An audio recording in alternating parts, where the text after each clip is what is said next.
오늘 제목은 하나님의 임재 5번째 시간, 피로사회, 자기 부인을 통해 주어지는 진정한 안식과 쉼. 자기 부인을 통해 주어지는 진정한 안식과 쉼에 대해서 말씀 나누겠습니다.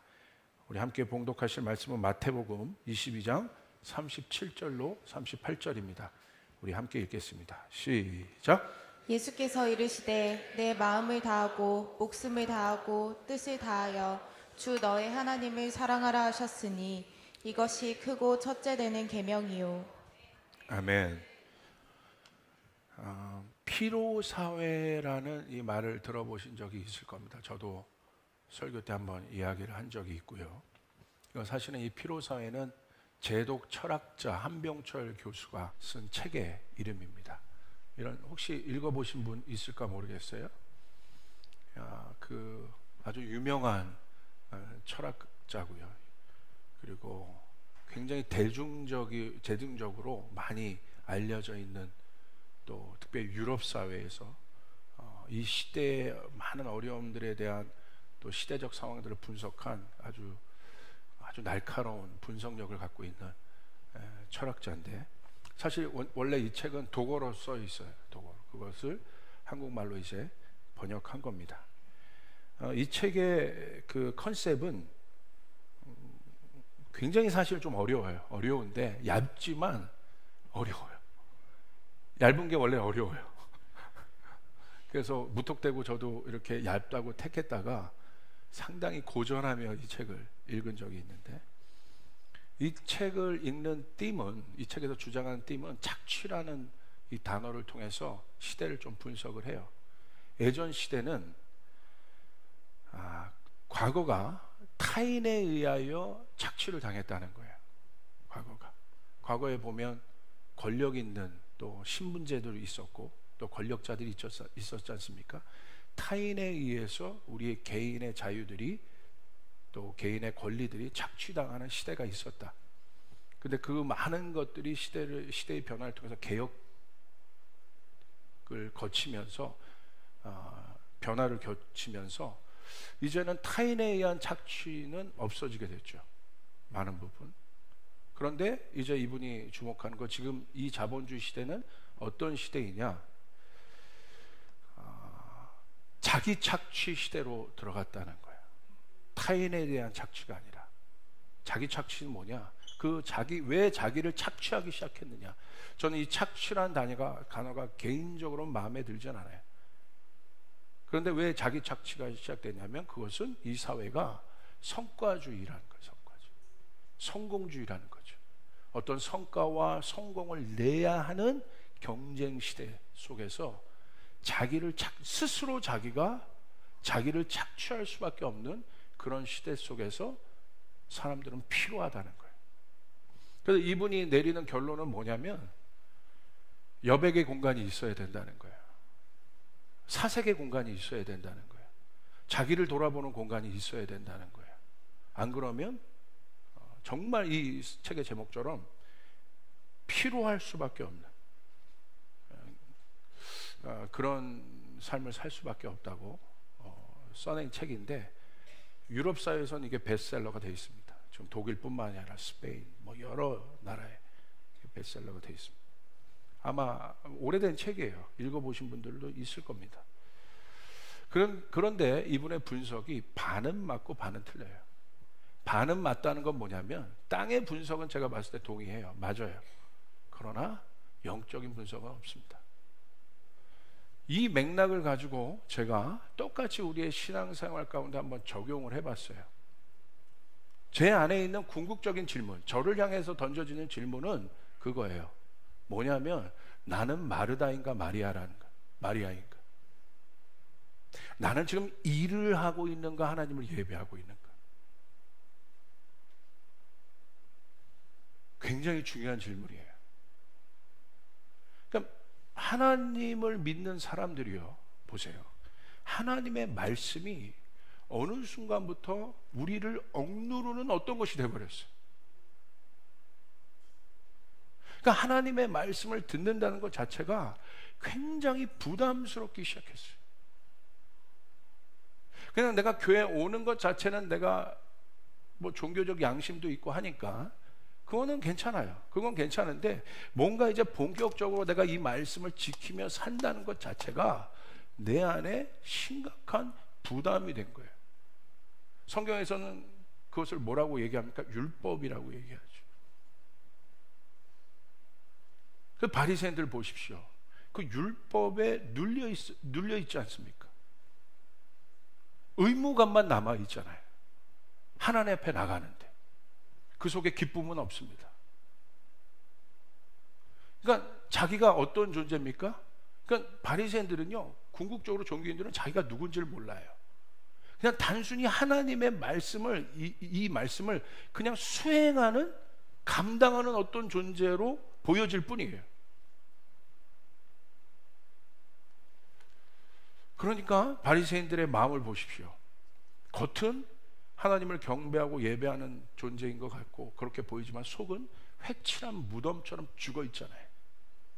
예수님은 그걸 본 거예요. 그 속을 본 거예요. 자, 이에 대해서 바리새인이 예수님께 질문해요. 예수님이 성경을 풀어주시는 관점이 다른 거예요. 그러니까 예수님이 성경을 풀어주셨다는 것은 그들이 보고 있는 토라, 율법을 풀어주신 거예요. 그래서 구체적으로 예수님의 관점이 항상 다르니까 그들이 질문합니다. 예수님께 뭐라고 질문하냐면, 율법에서 가장 큰 계명이 뭐라고 생각합니까? 가장 중요한 계명이 뭐라고 합니까? 그런데 좋은 질문을 한 거예요. 어떻게 보면 그들 안에 있는 그 어떤 딜레마를 던진 것 같아요. 그 딜레마가 우리에게도 있잖아요. 하나님의 말씀이 어느 순간 내 삶 가운데 부담되기 시작한다면, 내 교육관, 경제관, 내 어떤 미래 인생관에 의해서 부담되는 분들이 있다고 한다면 그 지점이 뭐냐는 거예요. 질문한 겁니다. 예수님이 율법을 폐하러 오신 것이 아니라 예수님 율법을 완성하러 오셨어요. 할렐루야. 그런데 예수님이 그 율법의 본질을 얘기하시는 거예요. 율법의 모양이 아니라 율법의 본질을 얘기하시는데, 그 본질이 바로 뭡니까? 여러분이 방금 읽었던 마태복음 22장 37절 38절이죠. 뭐라고 얘기하십니까? 예수께서 이르시되 내 마음을 다하고 목숨을 다하고 뜻을 다하여 주 너의 하나님을 사랑하라. 할렐루야. 지적하신 거예요.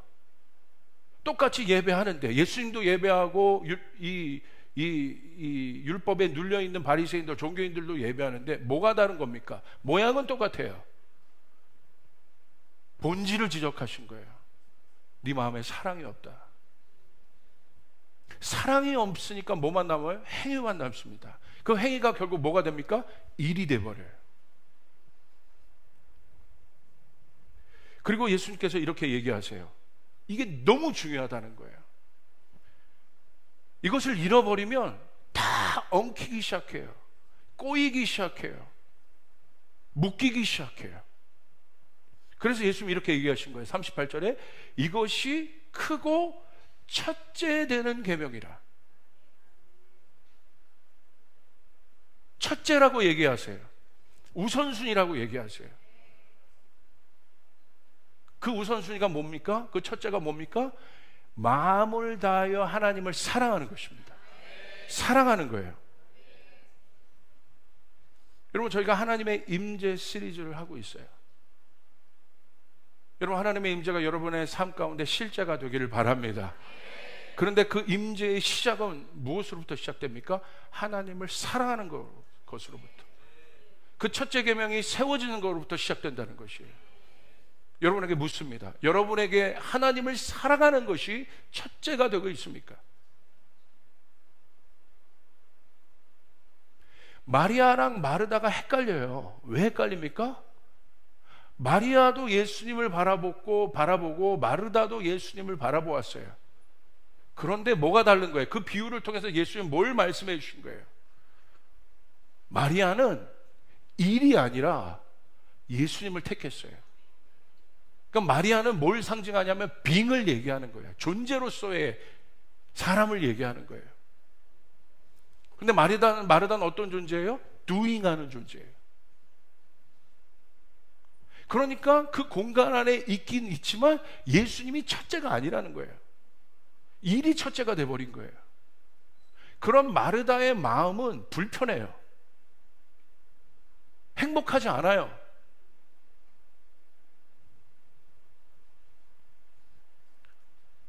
우리의 삶 가운데 왜 행복함이 없을까? 근본적인 행복함. 하나님 믿는데도, 예수님을 아는데도 여러분 행복하셔야 합니다. 여러분 기뻐하셔야 합니다. 왜냐하면 복음은 기쁜 소식이에요. 여러분 가운데 기쁨이 있습니까? 근데 언제부터 이 기쁨이 사라지기 시작하냐면요, 일이 될 때 기쁨이 사라져요. 제가 그것에 충격을 받은 거예요. 모르고 달려가고 있더라고요. 저도 제 삶 가운데. 그런데 여기에 아주 중요한 영적 원리가 있다는 것을 제가 발견했어요. 그것은 바로 뭐냐면, 사랑하지 않을 때 어떤 일들이 나타나는가. 그러니까 우리가 하나님을 사랑하는 것을 어떻게 여러분 증명할 수 있어요? 막 내가 뜨겁게 찬양하면 하나님을 사랑하는 거예요? 내가 막 통성기도를 하면 하나님을 사랑하는 거예요? 성경에는 그것이 하나님을 사랑하는 것이라고 정의한 것이 없어요. 그렇다면 내가 하나님을 사랑하지 않는다는 건 뭡니까? 교회 안 나오면 하나님 사랑하지 않는 겁니까? 그러지 않아요. 교회가 없는 곳도 있는데요, 저기 선교지에는. 그게 아니에요. 무엇입니까? 여기 사랑의 원리인데요, 이거는 어디에도 적용해 봐도 돼요. 왜 예수님이 하나님의 율법을 부담스러워하고 있는 바리새인들에게, 종교인들에게 하나님을 사랑하라고 얘기했냐? 그것이 솔루션이라고 얘기했냐? 왜 그렇습니까? 왜 그들이 그렇게 묶여있는 삶을 살기 시작하느냐? 하나님 앞에 나갈 때 두려워하고 부담되는 삶을, 그런 신앙을 갖기 시작했느냐? 왜 그러냐면 그들의 마음 안에 있는 동기, 그것을, 하나님의 말씀을 지켜야 되는 동기가 사랑인데, 그 사랑이 식어진 거예요. 엔진이 꺼진 거예요. 엔진이 꺼지니까 동력을 얻을 수가 없는 것입니다. 이 동력은 위로부터 오는 것입니다. 하늘로부터 오는 것입니다. 그러니까 그 동력을 내가 만들어야 하니까 어려운 거예요. 내 힘은 한계가 있거든요. 내 능력은 한계가 있어요. 내 지식은 한계가 있고, 내 경험은 한계가 있습니다. 거기서부터 끌어올려고 하니까 힘든 거예요. 그러니까 내가 감당할 수 있는 어떤 일에 그 힘이 적용될 때는 내가 힘든지를 몰라요. 그런데 뭔가 많아지기 시작하면 과부하가 걸리기 시작하는 거예요. 그때 이제 묻기 시작하는 거예요. 내가 무엇 때문에 이렇게 달려가지? 내가 교회를 다니는데도 왜 하나도 행복하지 않지? 나는 예배한 것 같은데 내가 하나님 자체를 기쁘게 예배했던 적이 언제인가? 그런 질문들을 던지기 시작하는 거예요. 그 충돌 지점이 나타나기 시작하는 거예요.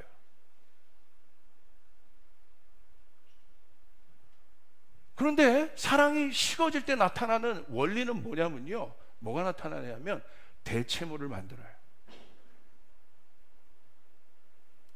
그게 원리예요. 그게 검증의 어떤 가장 정확한 척도입니다. 사랑이 식어진 곳에 항상 대체물이 그 식어진 자리를 대체합니다. 여러분, 뭐 요즘에 한국에도 불륜 관계가 많다고 하죠. 왜 불륜하겠어요? 왜 불륜 관계가 많아지겠어요? 사랑이 식어진 거예요. 식어지니까 그 자리에 다른 것을 대체하는 거예요. 처음에 여러분 사랑하는 어떤 관계가 있다고 생각해 보십시오. 그 관계가 서로 뭐 살긴 살고 뭐 교제도 하고 그러죠. 그런데 점점 그 사랑이 식어지면, 그 사랑이 식어진 것을 어떻게 알 수 있어요? 그 대상 자체가 아니라 다른 대체물, 어떤 것들이 그 사이에 자꾸 생겨나기 시작하는 것이에요. 그래서 대화가 실제적으로 단절되기 시작하고요, 소통이 없어지기 시작하고요, 교회도 마찬가지입니다. 제가 사람이 이렇게 많아지는 것에 감사를 드려요. 1, 2, 3부까지 드려지는 이 부흥에 대해서 감사를 드립니다. 그러나 제 속 안에 있는 어마어마한 딜레마가 있어요. 어떤 딜레마가 있냐? 초창기 때 제가 개척할 때는요, 행복했어요.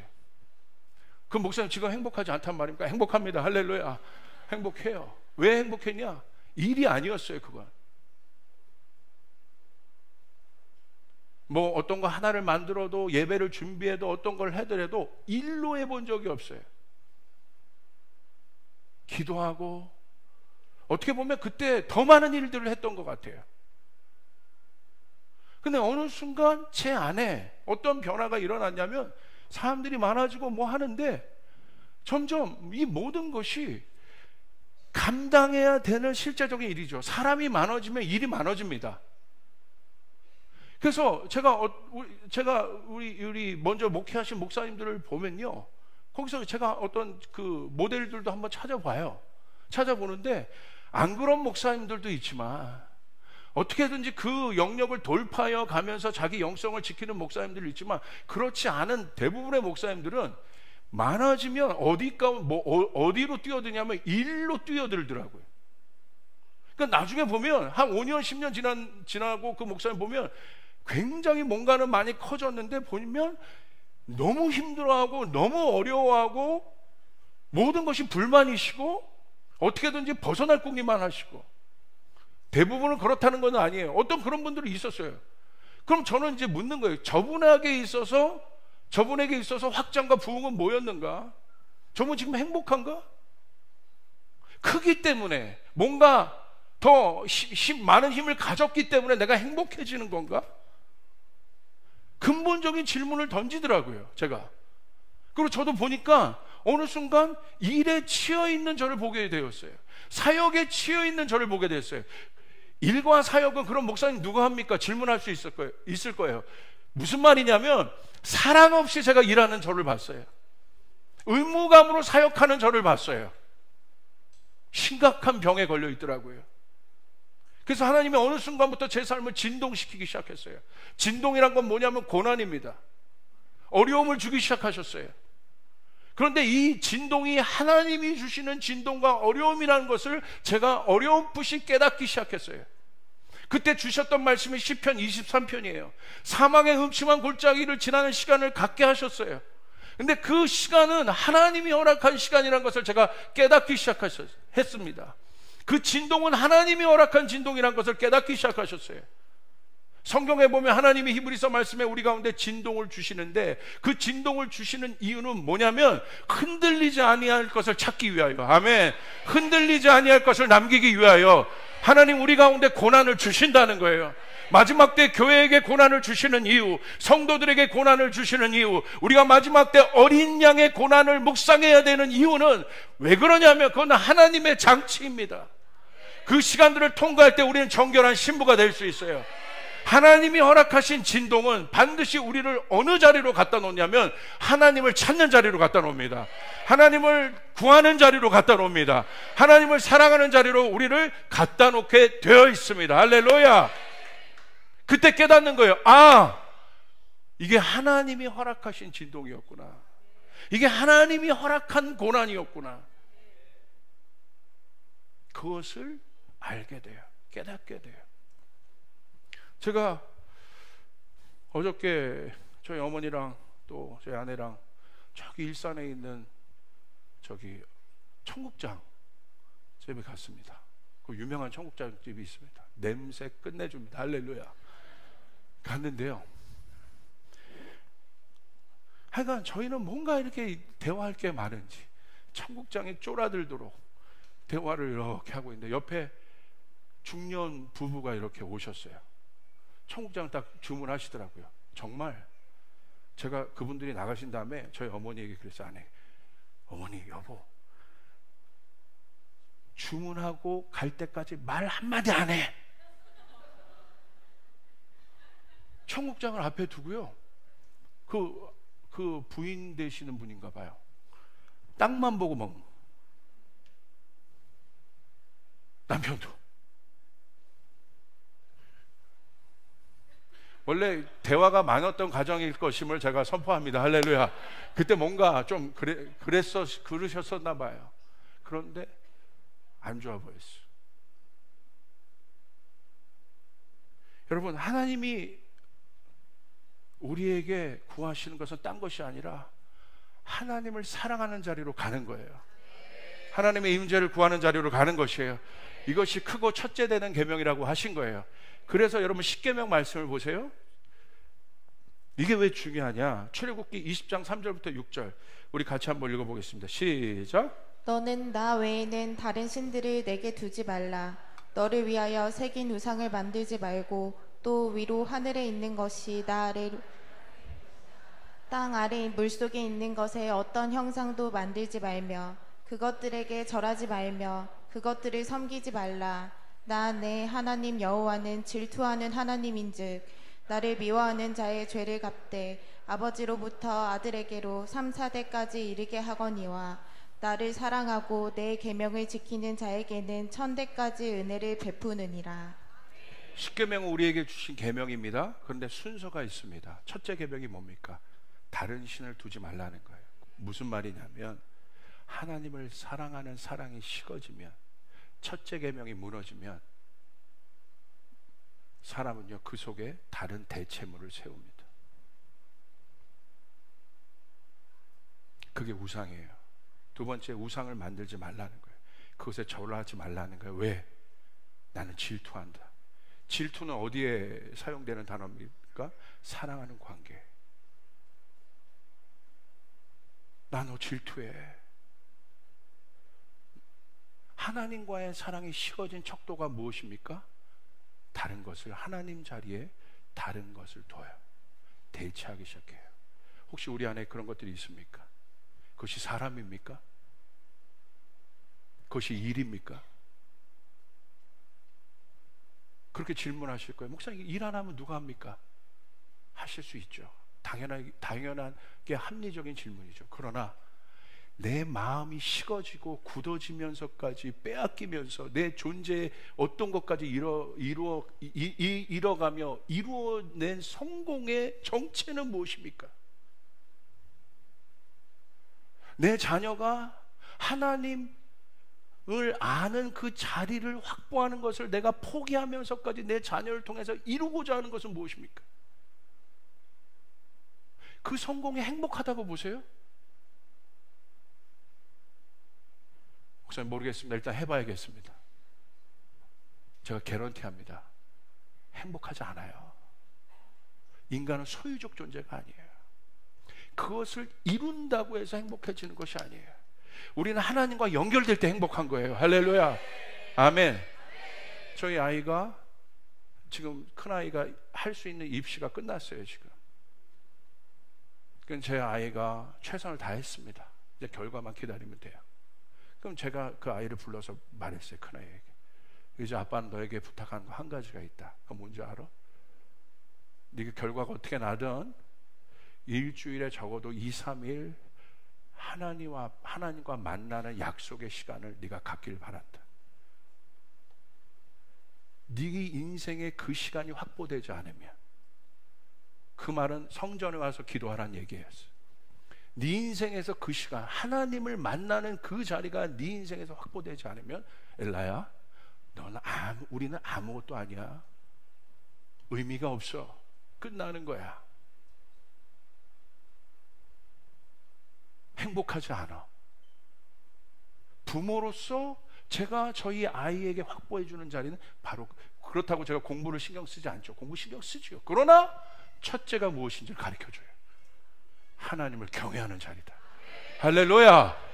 저는 우리 사랑하는 성도님들이 행복하길 바랍니다. 하늘의 능력을 갖기를 바랍니다. 그런데 그 자리는 어떤 자리예요? 하나님을 찾는 자리예요. 하나님을 구하는 자리예요. 하나님을 사랑하는 실제적인 자리입니다.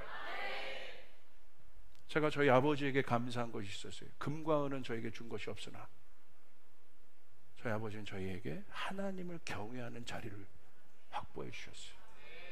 그 힘이 무엇인지를 이제 알겠어요. 그 힘으로 살아가요. 외부의 환경에 어려움이 있어도 그 힘으로 살아가게 되는 것이에요. 오늘 우리 아버지들이 그 자리가 확보되길 바랍니다. 우리 어머니들이 그 자리가 확보되길 바랍니다. 그럴 때 내 가정의 역사가 일어나기 시작하고 내 일터의 역사가 일어나기 시작하고 그 첫째가 세워질 때 비로소 모든 문제가 해결되기 시작하고 엉켰던 것들이, 묶였던 것들이 풀어지는 역사들이 일어나기 시작하고 그 승부를 여러분이 주님 앞에 거시기를 바랍니다. 아멘. 그런데 하나님도 그렇게 대체제로 찾는 사람도 있어요. 하나님을 사랑하지 않고 종교적으로 하나님 옆에 나가는 사람들이 많아요.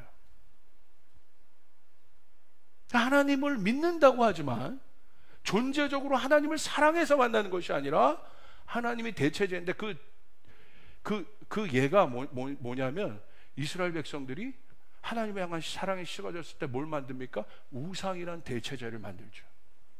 그리고 그곳에 절합니다. 똑같습니다. 잘 보세요. 내가 하나님을 믿는 것이 믿는 것인가? 지금 나는 하나님을 대체제로 지금 여기고 있지 않은가? 하나님을 대체적으로 여기는 건 뭐냐면요, 쉬운 이해로 부적이에요. 부적이 대체제죠.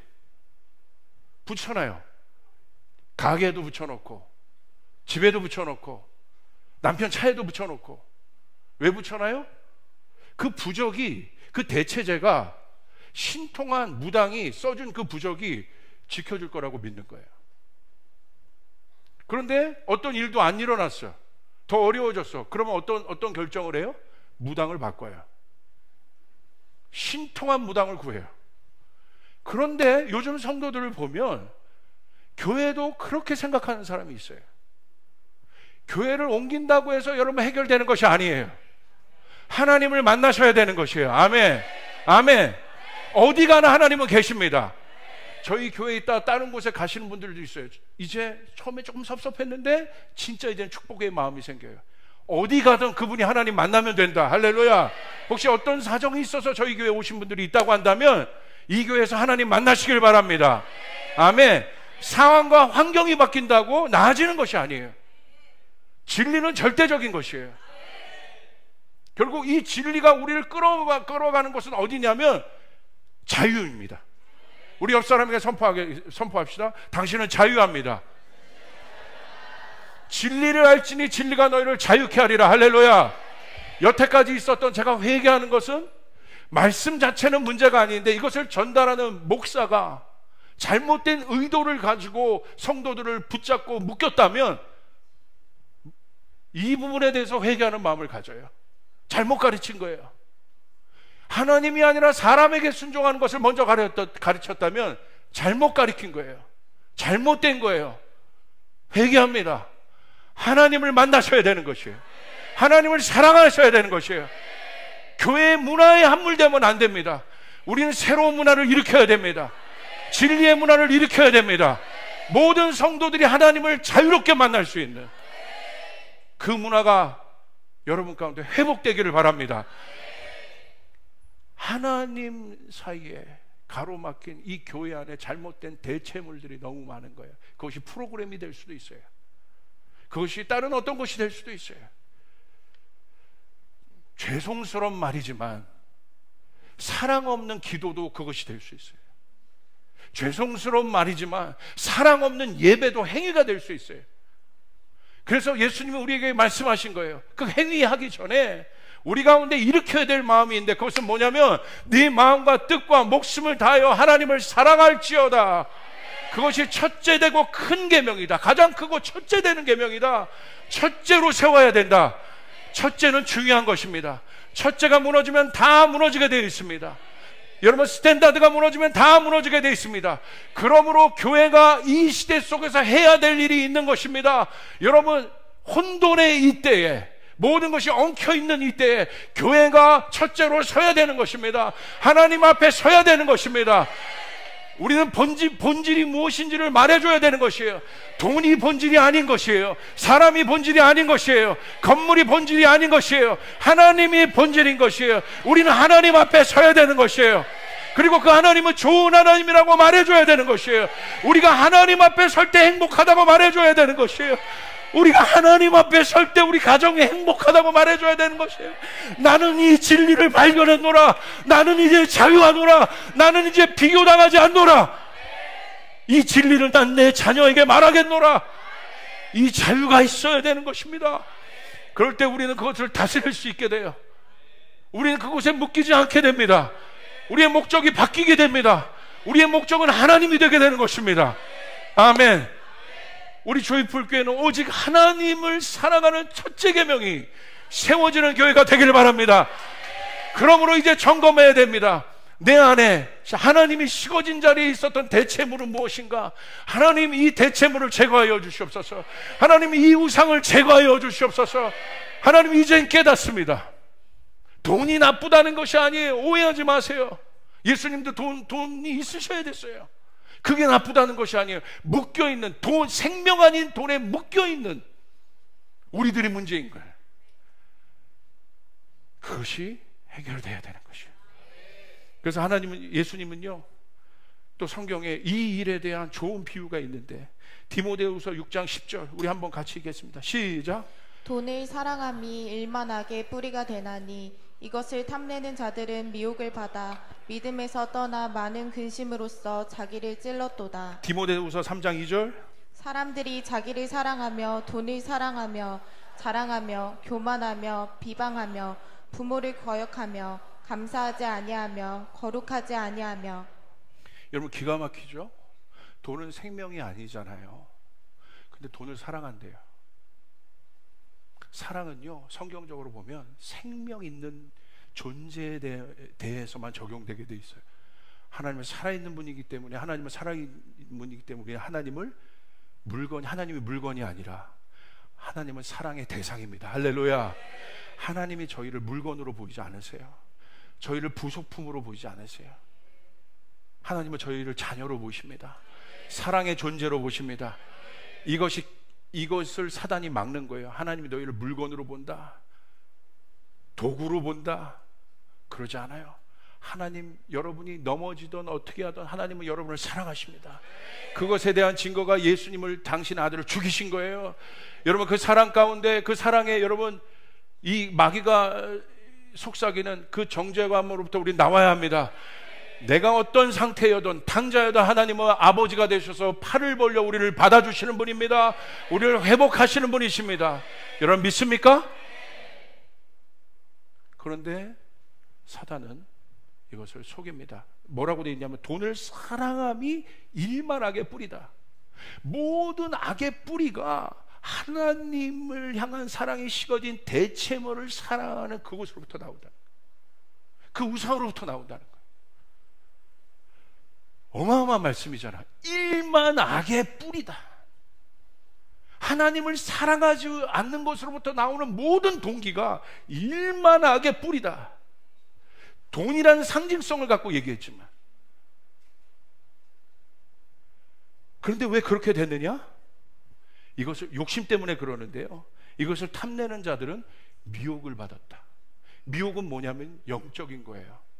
미혹은 뭐냐면요, 에덴 동산에 처음 미혹이 있었지 않습니까? 사단은 영이에요. 사단이 아담의 혼을 붙잡는 거예요. 그래서 분별력을 흐리게 만들어요.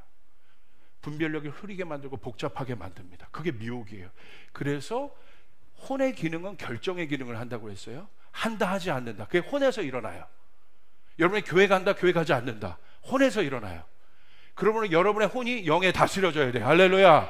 아멘. 여러분 믿습니까? 그러니까 그게 딱 분별이 어려워지니까 선악과 먹지 말라는데 먹잖아요. 먹었다는 것은 행위를 했다는 거예요. 행위는 대가가 따라요. 행위하기 전까지는 괜찮아요. 그런데 행위했을 때가 문제인 거예요. 그 다음에 어떤 단계로 들어갑니까? 믿음에서 떠나 근심으로 들어간대요. 미혹의 다음 단계는 뭡니까? 실질적으로 근심의 단계로 가는 거예요. 근심하기 시작하면 이제 뭘 찾기 시작하냐면 대체물을 찾기 시작합니다. 근심하면 사람이요, 우리 안에 있는 사랑이 뭘로 바뀌냐면 집착으로 바뀌어요. 내 자녀가 사랑의 대상인데 어떤 존재가 돼요? 집착의 대상이 돼요. 이걸 우리 뭐라고 얘기해요? 솔타이라고 해요. 전 솔타이를 갖고 있는 가정을 많이 봤어요. 아들과 어머니가 솔타이가 돼 있어요. 솔타이가 되면 다른 존재가 나타나면 불편한 거예요. 며느리가 나타나는데 불편해 하시더라고. 행복해하지 않고 솔타인 거예요. 묶이는 거예요. 집착하기 시작해요. 돈도 예전에 내가 다스렸는데 없을 때도 그랬지만 있는데 그럼 자유해야 되잖아요. 공식상 있는데 더 집착하게 돼요. 그건 무슨 말입니까? 미혹의 다음 단계인 근심의 단계로 들어간 거예요. 불안하니까 잡는 겁니다. 권력을 잡아요. 정치를. 권력 자체가 잘못된 겁니까? 왕이 권력이 있어야죠. 그런데 집착하는 권력이 돼버린 거예요. 사울이 집착의 왕이 돼버렸죠. 왜 그렇습니까? 불안한 거죠. 결국 그 집착의 마지막은 파멸입니다. 이런 사람에게 나타나는 특징은 뭐냐면요, 기쁨이 없습니다. 교회 다녀도 기쁨이 없는 거예요. 그 속을 딱 까놓고 보면 하나님 말고 벌써 다른 것에 집착되어 있어요. 하나님이 들어갈 자리가 없습니다. 하나님이 역사할 자리가 없습니다. 이유는 무엇입니까? 하나님을 사랑하는 것이 식어진 것이에요. 여기까지 온 것이에요. 내 사랑이 식으면요, 주변이 알아요. 이게 무서운 거죠. 내 아내를 향한 사랑이 식으면 누가 알까요? 저희 자녀들이 알 거예요. 알아요. 하나님을 향한 사랑이 식잖아요. 만약에 사역자들 안에 하나님을 향한 사랑이 식잖아요. 누가 알까요? 누가 알아요? 성도들이 알아요. 우리 목사님이 하나님을 향한 사랑이 식어졌다? 누가 알아요? 성도들이 알아요. 성도들이 목사님 설교 들어보면 알아요. 목사님 왜 자꾸 저런 거 얘기하지?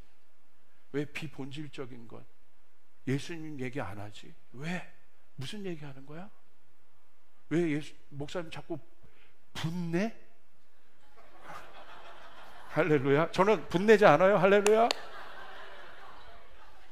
저희 분내면은 사랑이 들어가 있어요. 할렐루야. 그런데 진짜 성령에 감동하여 책망하는 책망과 제 마음이 사울처럼 번잡해서 나오는 분냄은 제가 알아요. 그때 성령님이 딱 말씀하세요. 너 뭐하니 지훈아? 왜 이 진리의 말씀에 네 분노를 섞어서 얘기해? 그때 멈춰야 돼요. 사역하면 안 됩니다. 쉬어야 돼요. 회복해야 돼요. 거기서 더 갔다가는 사단이 나는 거예요. 그걸 깨닫기 시작했어요. 멈춰야 되는 거구나. 할렐루야. 아멘. 그것이 중요합니다. 그러면 이제 결론입니다. 답입니다. 답은 무엇입니까? 하나님을 사랑하는 자리로 가셔야 합니다. 할렐루야. 하나님을 사랑하는 자리로 가서 그 첫째 계명이 회복될 때 모든 문제들이 해결되기 시작하는데, 그 하나님을 사랑하는 자리에서 뭘 하기 시작하느냐, 이제 알게 되는 거예요. 아, 이제 알았다. 죽지 않은 옛자가 문제였구나. 그곳에서 자기를 부인하기 시작합니다. 자기를 부인하기 시작할 때 드디어 우리는 예수님을 따라갈 수 있는 힘이 생겨나기 시작해요. 할렐루야. 내 야망을 갖고 유다가 따라가기 때문에 마지막에 딴짓하는 거예요. 자기 부인을 안 했기 때문에. 오늘 자기를 부인해야 끝까지 우린 예수님을 쫓아갈 수 있습니다. 예수님을 따라갈 수 있습니다. 내 못난 자아가 부인돼야 됩니다. 믿으시면 아멘 하시길 바랍니다. 할렐루야. 아멘. 그 자기를 부인하는 일들이 계속해서 일어나면 금요일날 장킴 선교사님이 선포했던 것처럼 나는 죽고 예수가 흥하는, 나는 쇠하고 예수가 흥하는 그 일들을 경험할 때 우리 안에 십자가가 진짜가 되기 시작합니다. 십자가를 센터에 두기 시작합니다. 그래서 그 사람은 겸손해지는 거예요. 자기 능력으로 사역하지 않아요. 자기 능력으로 사업하지 않아요. 자기 능력으로 무엇인가를 하지 않아요. 하나님 앞에 엎드리고, 주님 나는 통로일 뿐입니다. 하나님 앞에 쓰임받는 종일 뿐입니다. 할렐루야. 하나님은 그 사람을 세워 높이 들려 올리셔서 찬송을 받게 하십니다. 하나님이 그 가운데 영광을 주십니다. 어마어마한 하나님의 돌파를 주십니다. 오늘 우리 조이풀 교회가 조이풀 교회 가운데 그 일들이 일어날지어다. 세례요한은 낮아졌는데 예수님이 세례요한을 들어 높이시는 것처럼, 예수님이 가장 낮은 곳에 가셨지만 여러분 빌립보서에 있는 것처럼 하늘에 있는 존재나 땅에 있는 모든 존재들이 예수님을 가장 높은 곳에 두어 예수님을 찬송하는 것처럼, 할렐루야, 우리 안에 이 예배가 시작되어야 되는 것입니다. 하나님을 사랑하는 자리로, 실제적인 그 자리로 들어가야 되는 것입니다. 아멘. 하나님을 사랑하는 것, 그 자기 부인. 그렇게 될 때 여러분, 하나님을 사랑한다는 건 뭐예요? 추상적이지 않아요. 내 몸을 드리는 거예요. 실제적으로 하나님의 얼굴을 구하기 시작하는 거예요. 다른 것을 구하지 않고, 그거는 부수적이에요. 그 모든 것을 여러분에게 더하실 것입니다. 여러분 자녀가 공부를 잘하고 이렇게 또 잘 되는 거 왜 제가 반대하겠습니까? 당연히 그렇게 되셔야 돼요. 그러나 그거보다 우선순위는 하나님을 경외하는 자리를 가르쳐줘야 되는 것이에요. 그 자리를 확보해줘야 되는 것이에요. 그러면 여러분이 없어져도 여러분의 자녀는 흔들리지 않아요. 영원하신 하나님이 내 자녀를 붙잡고 있기 때문에. 아멘. 그 일들이 세워지기를 주님의 이름으로 축복합니다. 여러분의 일터에 그 일들이 세워지기를 축복합니다. 하나님의 얼굴을 구하는 것, 그것이 사랑이에요. 고린도전서 13장에도 사랑은 뭐예요? 우리가 마지막 때 얼굴과 얼굴 맞대고 주님을 보리라. 제가 훈련소에 있을 때 어려웠어요. 힘들었어요. 여러분 남성 우리 집사님들 다 훈련소 갔다 오셨잖아요. 그때 편지 한 통이 날라왔어요. 누구로부터 왔을까요? 고원지. 할렐루야. 편지를 받았어요. 편지를 받았는데 그때는 우리 편지 시대예요. 편지를 깨알같이 저에게 써줬어요. 그런데 제 마음에 위로가 되는 건, 그 편지도 있었지만 그 안에 자기 사진을 찍어서 보낸 거예요. 할렐루야. 제가 힘들 때마다 들어와서 뭐 했겠습니까? 사진을 보는 거야. 사진을 보면서 기다려, 좀만 기다려. 할렐루야. 사랑은 얼굴을 구하는 거예요. 청국장 놓고 밑에를 보는 것이 아니라 사랑은 얼굴을 보는 거예요. 우리 옆에 가족 있다면 얼굴을 봐주세요. 할렐루야. 당신을 사랑합니다 얘기해 주세요. 당신의 얼굴이 해같이 빛납니다라고 얘기해 주세요. 그래서 제가 보니까 우리 조이풀 성도님들은, 제가 만약에 방송으로 나가잖아요, 일일이 카메라를 하나 갖고 얼굴을 따드리고 싶어요. 왜냐하면 너무 얼굴들이 밝아요. 할렐루야. 그리고 제가 우리 청년들도 어저께 모임하면서 그래서, 너희들은 이상하다, 그렇게 열심히 하고 뭐 이렇게 헌신하고 우리 이번에 90% 찍자, 이런 건 뭐 그냥 찍지요 막 이러면서 우리 청년들이 얘기하는데, 제가 보니까 얼굴들이요 밝아요. 앞에 그래서 통닭 사줬는데 막 통닭 먹으면서, 통닭 어느 날 다 먹은 것 같아서 그냥 갑자기, 자 우리 끝났으니까 바로 주여 삼창하고 기도하자. 또 갑자기 또 주여 삼창하고 기도해요. 여러분 뭐 예열 시간이 없습니다. 할렐루야. 그냥 얼굴이 빛같이. 여러분 지금 얼굴이 빛이에요. 빛. 옆 사람을 바라보세요. 할렐루야. 여러분 하나님 마사지를, 성령 마사지를 받은 것이 하나님 마사지를 받은. 제 얼굴이 빛이 납니까? 목사님 피곤해 보이는데요. 아닙니다. 여러분 모세의 얼굴이 빛났다고 돼 있잖아. 하나님의 얼굴을 구하란 말이에요. 하나님의 얼굴을 구하란 말이에요. 할렐루야. 그렇게 될 때 여러분은 하나님의 반사체라는 사실을, 진리의 빛의 반사체라는 사실을, 여러분을 통하여 어둠이 떠나가게 된다는 사실을 여러분 믿음으로 아멘 하시길 바랍니다. 이제 결론을 맺습니다. 하나님을 사랑하는 특별한 자리로 가세요. 제가 얘기합니다. 하나님의 임재가 추상적이지 않아요. 제가 만나는 하나님과의 임재의 장소는 이 자리예요. 저기 앉아도 되고 저기 앉아도 돼요. 그러나 저는 이 자리에서 하나님과 만나기로 결정했기 때문에 제가 만나는 하나님의 특별한 장소는 이 자리입니다. 여러분 어디든지 여러분 하나님과 만나는 자리가 있어야 됩니다.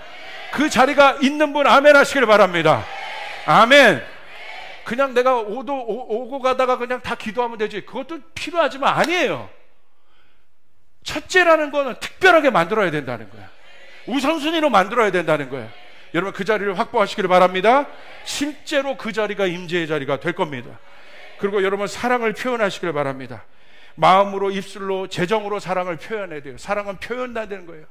머리로만 갖고 있으면 몰라요. 그러면서 여러분, 그러니까 이렇게 하셔야 돼요. 다닐 때 결을 만들어요. 내 마음에 어떤 결이 나 있나. 부정적인 얘기를 항상 하는 사람은 마음의 결이 부정적으로 나 있어서 뭔 얘기를 해도 어떤 물이 흘러가도 부정적으로 나와요.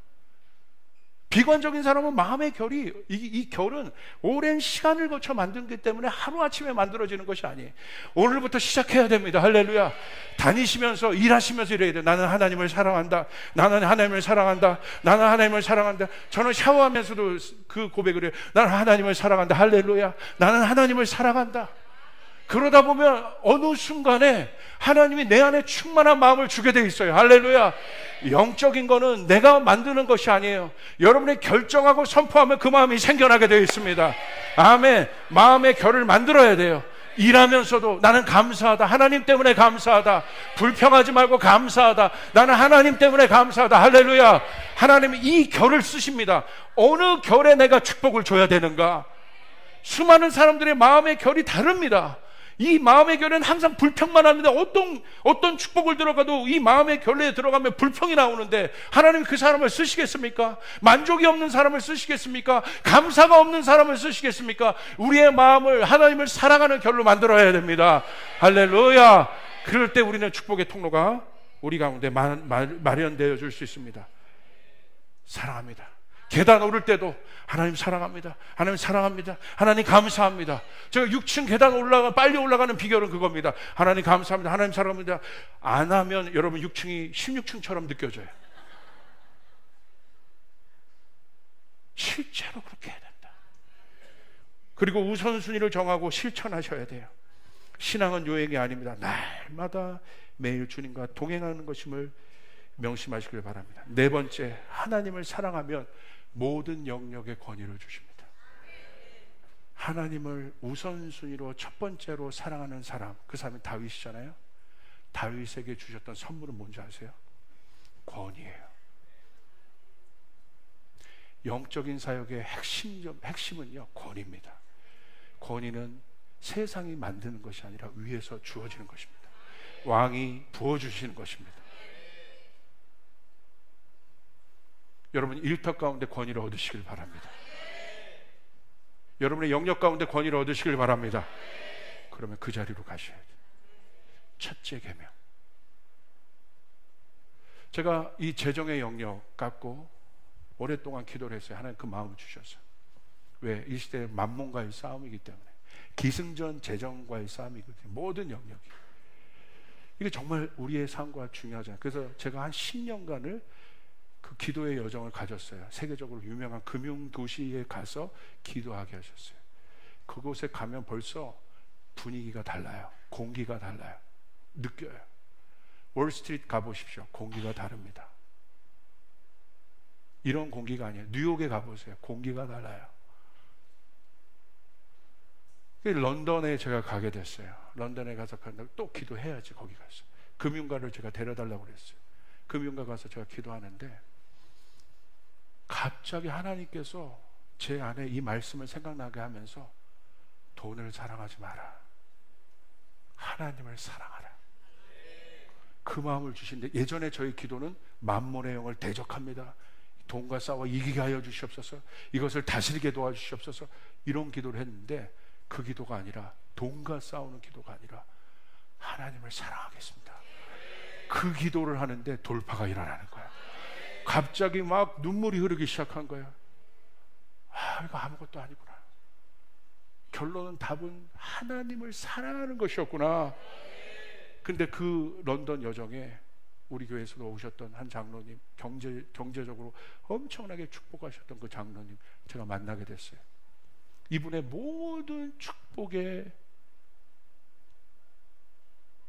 이유는, 우리 교회에서 설교하셨죠? 런던에서 가장 처음 하나님과 약속한 기도의 장소에 들어가서 기도하시는 거예요. 그 장로님에게 부탁했다잖아요. 모든 유럽의 교회의 불이 꺼졌는데 네가 제일 처음 네 집에서 그 불을 켜주겠니? 나를 경배하는 불을 켜주겠니? 그 기도를 지금도 이분이 어디를 가든 그 자리를 지키십니다. 그분을 만났어요. 저는 이 재정에 대한 어떤 원리를 들을 줄 알고 그분을 만났는데 지금 친한 분이에요. 그 얘기를 하시는 거예요. 사랑해요, 목사님. 결국 사랑입니다. 하나님 사랑하지 않으면 내 뜻대로 합니다. 내가 죽었다는 것은 하나님을 사랑한다는 표시입니다. 내 것이 아닙니다. 그래서 그분이 하나님을 사랑하는 것 때문에 포기했던 많은 이야기를 들려주는데 재벌이 되는 순간들을 포기하신 거예요. 어마어마한 돌파가 일어난 거예요. 여러분, 하나님을 사랑할 때 모든 것에 역사가 있습니다. 그때 제가 그 감동을 받고 막 감사하고 어마어마한 주님이 깨달음을 주신 거죠. 존재적인 깨달음을. 근데 그 다음날 저한테 문자가 왔어요. 저희가 도와야 될 굉장히 어려운 분이 있었는데, 어려운 지위가 있었는데 갑자기 어떤 연락이 왔는데, 제가 아는 비즈니스맨이 목사님, 갑자기 그냥 감동이 있어서 목사님이 재정을 보냅니다. 목사님이 감동되는 곳에 써주세요. 근데 그 돈이 얼마였냐면 1억이에요. 우리 성도들은 100억이 아니면 안 놀라요. 할렐루야. 그 다음날 정확하게 그 1억이, 그 다음날, 그때 주님께서 저에게 주신 마음은 뭐냐면 1억 1,000만 원이 문제가 아니라 나를 사랑하는 그곳에 내가 붓겠다는 거예요. 할렐루야. 그 동기가 분명한 곳에 하나님의 역사가 일어나겠다는 거예요. 아멘. 그 다음부터 제 안에 이 영역에 대한 어마어마한 브레이크스루가 생기기 시작했어요. 이것과 내가 싸우는 것이 아니라 하나님을 사랑하는 자리로 들어가, 첫째 계명이 세워지는 자리로 들어가 하나님의 하시는 일을 바라보고, 주님이 하시는 일을 바라보고, 그 역사들을 바라보고 나는 주님의 통로가 될 뿐, 하나님께서 우리 가운데 그 일들을 이루시기를, 우리 조이풀 교회 가운데 그 하나님의 임재의 장소를 열어주시기를, 여러분의 삶 가운데 그 장소를 열어주시기를 주님의 이름으로 축복합니다. 아멘.